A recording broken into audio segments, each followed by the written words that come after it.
روح التعريف ده الكهرباء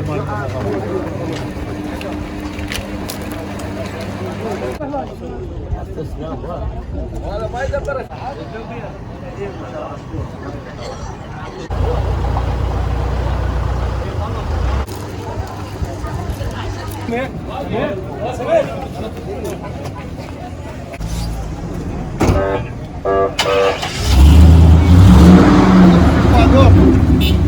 استفادة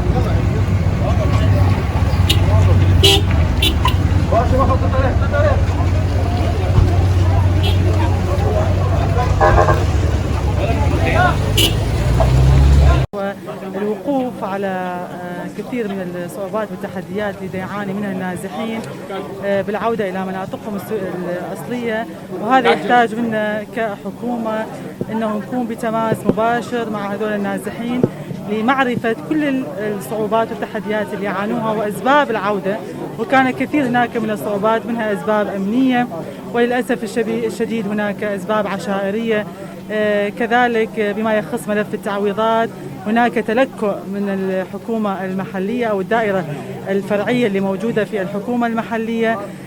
كذلك هناك أسباب فرص العمل الموجودة في مناطق سكناهم الأصلية، حيث هناك كثير من التحديات بالعمل باعتبارها غير مناطق آمنة. لهذا السبب عند عودتنا ستكون هناك كثير من الحلول والعمل على مخيم خانقين بالذات، لأنه يحتوي تقريبا على 800 عائلة نازحة من محافظة ديالى، وكذلك لدينا كم عائلة من المكون الكاكائي اللي موجود اللي عانى من الاضطهاد الأخير. كذلك لدينا من العوائل محافظة صلاح الدين، سنعمل أيضا مع المحافظة أنه أسباب عدم العودة. والأهم أتصور برأيي أنه ملف التعويضات، وكان لدي اتصال مع الأمين العام للأمانة العامة وأكد بنفسه أنه دائرة التعويضات المركزية تعمل بجهد كبير، لكن احتمال هناك يوجد تلكؤ في الدوائر الفرعية. شكرا. بعد اللقاء مع المهجرين يفترض هناك أنه تصرف هذه الملفات التعويضات لإعادة مناطق سكنهم، وكذلك تأهيل المنطقة بالخدمات، وكذلك تفعيل الاستثمار بالمنطقة ليساعد أكثر عدد كبير من العوائل بالعودة.